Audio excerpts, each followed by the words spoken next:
Hello, everybody. Danny Cage here, and it is Wednesday, October 2nd, 2019.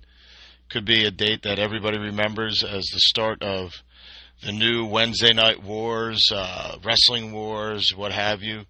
But I look at it as a new beginning, an awesome time in pro wrestling, a time where I can remember growing up and being able to watch everything and anything pro wrestling on TV and really not having to pick which one was my favorite. Everything being on, and I mean, everybody remembers the Monday Night Wars, I'm sure, if you were old enough to remember, and just being able to flip back and forth, or DVR one or VCR one. I think it's unbelievable. I think we have a great opportunity here. And let's just get right into talking about AEW versus NXT. And like when I say versus, I don't mean they're battling each other, even though, for lack of a better term, they kind of are. But like I tell all the fans, you don't have to pick which one you like. You can watch both of them. You can like both of them. There's some on one side you might like, some on others you can. I remember I loved NWA, WWF, UWF. World Class Championship Wrestling, GWF, but there were some I didn't like on those shows. But you just find what you like and you just watch it. I just loved pro wrestling. I would never, growing up, I would never go, I'm just going to stick to blondes or brunettes. No, I liked girls. I liked women. So whatever was out there and they, piqued my interest, they got my attention. So that's why I treat pro wrestling. So let's get down to it, man. Like, I look at it, I got some notes here, going into it, talking about like a war and everything, and going into like Kenny Omega's comments about like them being like a backup squad and stuff like that. Completely in character, which I love. I think it's awesome to do stuff like that. But at the same time, you're completely in character, and you know that adage of like the never cut a promo, because if you get beat by this nobody, you just got beat by nobody, and if you and so on and so forth. So like I look at that and I'm just like, man, you put yourself in a tough spot there, because they blow the doors off you guys. You're in a tough spot. But again, like I said, it's in character. It's the cleaner. So I was fun. It was fine with it, and I thought it was fun with Dijak going and saying stuff, and Riddle saying stuff, and then Kenny saying stuff about Riddle and all, them being bros. So yeah, it's pretty cool, man, and that's what I think is great about wrestling right now is back in the day you did not talk about other wrestling organizations. You pretty much sat there and you'd say those other guys or this or that. But now everybody's boys. Everybody has access to social media, or they might not like each other, or they're trying to drum up business for themselves and carve a new path down there. And I think it's awesome. And like I tell everybody in pro wrestling and our students, you are your own business. So even though you're doing what's great for the company, you're also doing what's good for you, because later on now you have something to fall back on or bring up or call back to. So I think that's really awesome. Going back to the two companies going at it, I looked going into it, AEW didn't have TV going into this. They did a couple pay-per-views and stuff like that, so I think that was awesome. I saw some of them. I didn't see all of them. I didn't see them all the way through, but I liked what I saw. Production was good. There were some things that I would have changed, but I'm not going to get into critiquing things. The biggest thing I see is AEW's social media is very, very good, very in tune with the fan base, and getting a lot of buzz, because they don't have the TV right now. They don't have 6, 7, 8 hours of TV leading into hyping this up, which NXT does. They have Raw, SmackDown. That goes back to what Kenny Omega said. Like, basically, WWE, if they went and they put Raw or SmackDown against AEW, it would almost put over AEW. And I want to say this, and I don't want it to come off like crapping on NXT, but basically they put like their bench players against AEW's main roster, so that's kind of a smack in the face. But at the same time, they really didn't, because like AEW chose Wednesdays. Wednesdays was NXT. So I don't know if they make that move if they didn't put it on Wednesdays. That's just a hunch. I don't know anything. I don't know any inside information. Like anything I say here is just my opinion, and it's an educated opinion, though, but it's my opinion. So I think it's it's one of those things like where they just basically they're throwing out their backup players, even though I think anybody on NXT can go with anybody on Raw or SmackDown. That's what I feel, especially being down there and getting to see those people and training some of them and training with some of them. I think they can go with anybody on any roster. Competition lifts competition. So getting back to AEW and social media and stuff like that, I think that's why I think Lio Rush was brought back. He has a lot of internet buzz. That's why I think Riddle will be going. I think Riddle wins the championship tonight. That's my opinion. Like I said, I have no insider information. I don't know anything about it. I don't like to know outcomes and stuff like that. Even when I was down at the PC, I remember one of our students, Nick Ogarelli, had a promo, and he's like, "Did you see the promo?" I go, "Nope, I don't want to." And he goes, "Well, look at." I go, "No, go out there, surprise me. I wanna see what you can make of it. I like to be surprised." So nobody told me anything. I just have a feeling, Riddle should win the championship if they're going to go by internet buzz and stuff like that, and get people talking. And then you have all them, you have Cole and all those guys that are going after him, and I think that's really cool.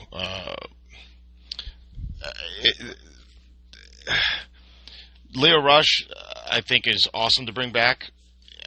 He was a kid, I think, that was misunderstood a lot, and you just watch the kid, and he's just so good. So I think that made sense, and I think it surprised a lot of people, and it got people buzzing, and it got people talking. And I think the same people talking about Lio and Riddle are the same people that talk about AEW, if that makes sense for you guys. They're the same kind of fan base, I believe. They're the ones that want to be in the know. They're the ones that, is this a work? Is this a shoot? Does he have backstage heat? Is this real? Is this going on? And I think Lio and Riddle both masterfully play those side of the fences, and I think that's why WWE put them in the positions they put them in. And I think, like I said about AEW on social media, I think it's great. Who's ever helping spearhead that, I think is doing a great job. But I think a lot of the people that they picked up were people that were very savvy in social media. The Joey Janela's, the MJFs, the Bucks, of course all those guys. But they were just really on point with their social media, and I think it helps amplify the presence of AEW, and at the same time, it also is a lot cheaper to advertise because you're getting millions and millions of free views and free bumps. And speaking of that, I was going to bring this up at the end of the show to wrap up on a high note because I thought it was so unbelievable. So I don't know if you've seen it. Nick Mondo, Matt Burns, he has a. I'm going to look at it right now. I'm actually, so bear with me. I'm just going through my Twitter feed right now. It was something else. I saw it because Brandy Rhodes tweeted it out and said it was extremely gratifying to have my vision brought to life by at Nick Mondo Media and Docu Steve. Hope you all enjoy. And it is a 1-minute video, and it's masterfully done. It's something that I think needs to be brought to pro wrestling more to make it. Everybody talks about it being an art form, and this was unbelievable. As someone who's done production work himself, who does writing and all that stuff, man, it's so good. It is so good. You just have to watch it. It's in my Twitter feed, or you can go find it at Nick Mondo Media or at the Brandy Rhodes. But it's in my Twitter feed at the Danny Cage, and I think it's unbelievable, and I think it's like a really good hype video, and I think it's something that just won't grab the wrestling fans, it grabs the casual fans, and that's what wrestling needs a lot. Like when I say expose the business, I say expose the business because I want to expose it to more fans. That's what we need, more fans. And that goes back to one of my tweets earlier today, talking about bringing the... okay, so I said, Okay, we need professional wrestling to be so mainstream that we have beer specials and every TV tuned in at bars and restaurants on Monday, Wednesday, and Friday, or any other day professional wrestling is on TV. We need to get this done. Signed, fan of beer and pro wrestling. And I say this because I go into any bar on a Monday night, Thursday night, Sunday, or whatever, and every TV is tuned into football, and people are watching and everything like that. And sometimes I go into a bar like on a Monday night, and I'll say, hey, can you put wrestling on? And instantly, like, they give you the look, where they put it on, and then there's always somebody who, like, bumps you on the shoulder and is like, you know, this is all fake and stuff, but these guys are great athletes, and we need to get past that point where people just watch it for what it is, because I always bring up the comparison. If Scarface is on TV, there's not one person saying this is fake and Tony Montana isn't really Cuban, it's actually Al Pacino, and that's not cocaine, that's actually a prop. So I think we need to get to the point where everybody understands it's sports entertainment, and people just go from there and really appreciate for what it is, and let's make it so we can watch it Mondays, Wednesdays, and all that stuff, and we enjoy some beer specials, because who doesn't love beer specials? And also getting back to another tweet of mine, it's at the Danny Cage. I brought up, tonight is not happening if not for training facilities and independent wrestling, plus the awesome fans. So tonight, keep in mind where you saw most of these stars before they got to the stage. The roots of pro wrestling are the indies and schools. Never stop watering the roots. And I said that because after this, people still have to get out to those indie wrestling shows, still have to enjoy and let these guys ply their trade and get more crowds and notoriety, because without you guys out there doing it, you know, they're not getting that experience that they so desperately need.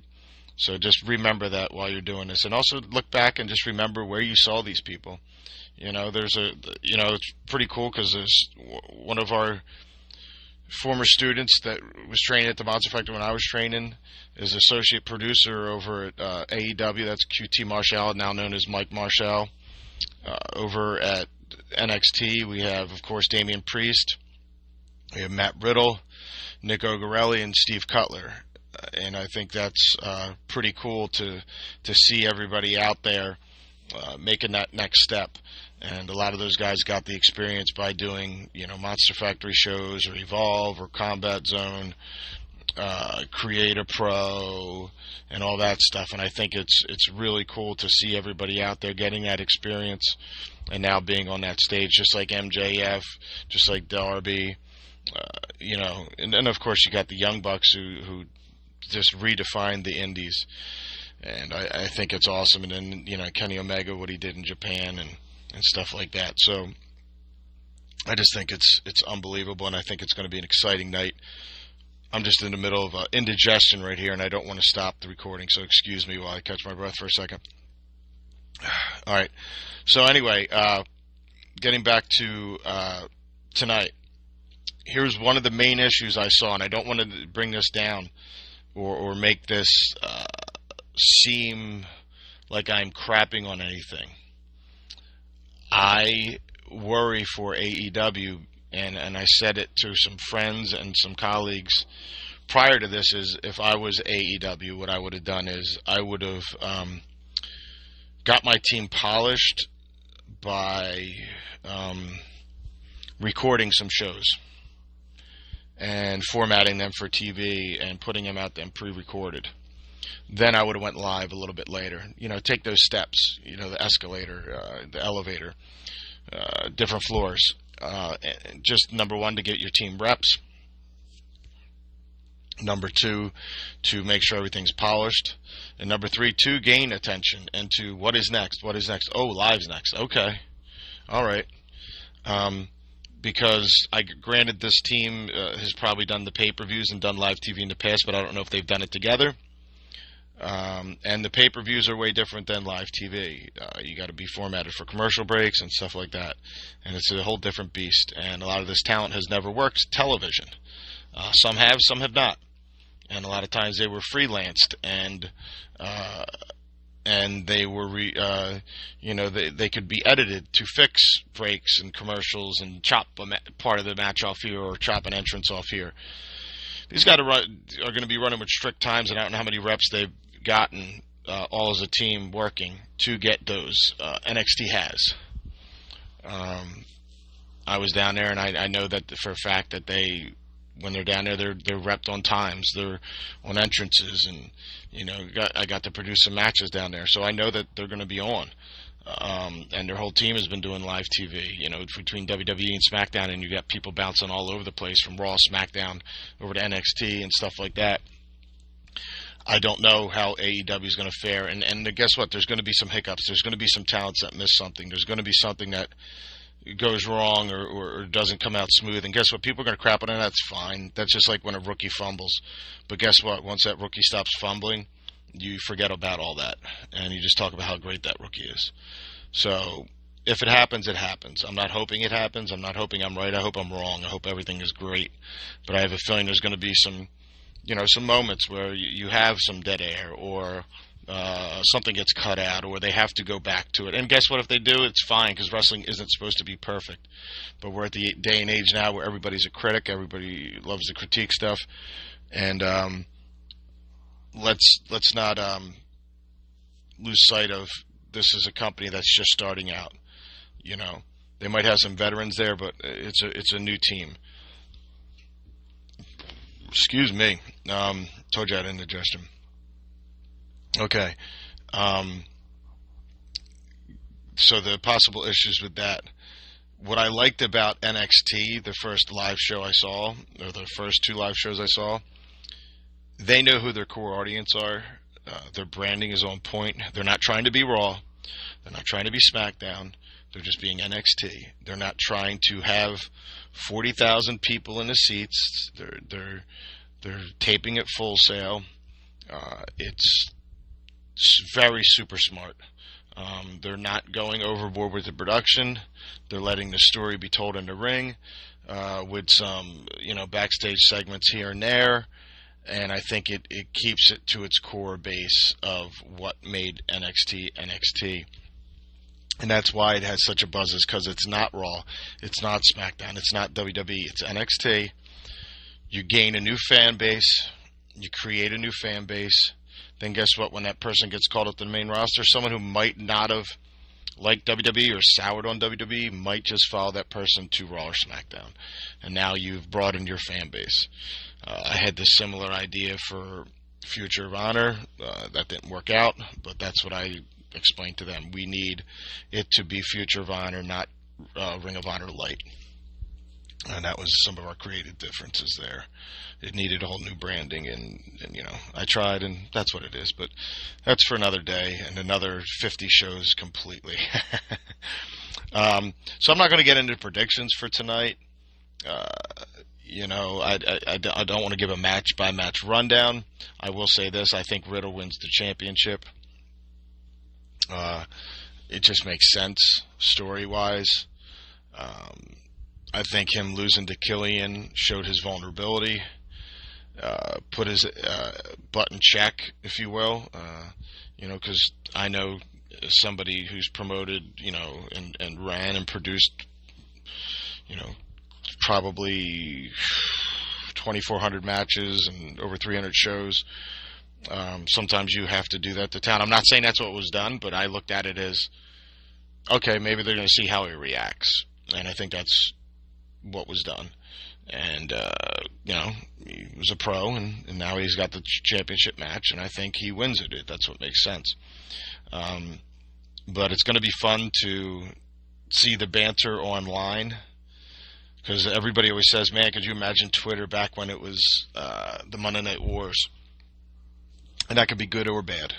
You could have fun with it, or it could just be awful. What I try to do is in the morning, if you ever see me on Twitter, I'll like a bunch of things. But what else you guys don't see me doing is if I see anybody just being a horrible human being, I block them. I block you, horrible human beings. I don't need that in my life. It's too short. I do it on Facebook all the time. I do it on Twitter. I do it on Instagram. If you're just a horrible human being, you're just out of my life. So sometimes things will come across my timeline that someone's retweets or whatever, or is discussing. I get it out of my life. So if anybody's bagging on things or being really trash human after tonight, and it's not justified, I get them out of my life. And I'm not afraid to also call people out if they're being horrible human beings, or displaying something that would you know, whether, I'm not afraid to speak my mind. When I was a kid, I would always speak my mind. That's probably why I wasn't so popular with parents, and it's probably why I'm so not popular with a lot of important people. When I say I speak my mind, I'm not saying I go out and I say ignorant things, but I will tell the truth when the truth is necessary, and I'll say it in a professional manner, but I'm going to call people out. Or I might be as simple as saying, you're dumb, or that was stupid, or I told you not to be stupid, you moron. Things like that. And then we'll private message and we'll discuss things and we'll talk, or we'll get on the phone and we'll talk. But I think it's going to be a real fun night. I can't wait to channel surf and have my family look at me like I'm a madman as I go back and forth. And I can't believe how awesome it could be to be able to see like all of our people. And a big shout out to Mike Marshall and AEW, because a couple of our students, wrestlers, are doing extra work. Max Sterling and Royal Money. Thank to Mike Marshall for contacting me and making that happen. It doesn't mean contact Mike Marshall and ask for extra work. He's a Monster Factory guy. He has his own school, the One Fall Power Factory, but our guys are close by, and he trusts our guys, and he hit me up, and I appreciate it immensely. That's the thing with Monster Factory. We all look out for each other. All right, so with that being said, I look out for pro wrestling. I can't wait for tonight. And hope you took something away from this. Like I said, you don't have to choose one side or the other. You can like both. You can like it all. And I think wrestling insiders, wrestling fans, everything like that, need to calm down and take a step back. And I don't mean don't criticize things, because you can criticize things. I'm a big superhero, fan, like Marvel Universe and DC and stuff, and I will be critical of that, but I will also appreciate everything that went into it. And I think thoughtful critiques are important, not just crapping on something and not having anything to back it up. So just look at it that way. As a fan, you can critique things. And that's what makes people fans, whether it be football, baseball, superhero movies, everything like that. Be a fan, have fun, but don't take it overboard. And I advise the wrestlers out there to handle it professionally if you see somebody. Either explain maybe where they're misguided, or just do like I do and just move on, block that sucker, and it's not worth your time. They're time vampires. But I didn't want to end on a down note, so I'm going to tell you again to go check out my Twitter feed, The Danny Cage, and get back to Brandy Rhodes' tweet about All Elite Wrestling and the commercial that Sick Nick Mondo made. It was unbelievable. So check out Brandy Rhodes' Twitter feed for that, or you can just check my feed. And about me, I wrote, growing up, I was able to watch AWA, NWA, WWF, UWF, GWF, WCW. WWF was my favorite, but I still loved all the others as well. Never limit yourself. Have a good day, y'all. As you can imagine, today is a busy day, and it is. So I'm trying to keep these podcasts under a half hour. It is now 24 minutes. I'm going to bounce out. Have fun tonight. Hopefully the Bro wins the championship. Hopefully Damian Priest gets out there on his debut. Hopefully I see the Forgotten Sons as well. Love those guys. And Steve Cutler, Monster Factory guy. Hope to see Mike Marshall out there. Bring the apple. And everybody kill it. AWA, NXT. Be safe. Have fun. And fans out there, just enjoy it, man. Love you guys. Bye.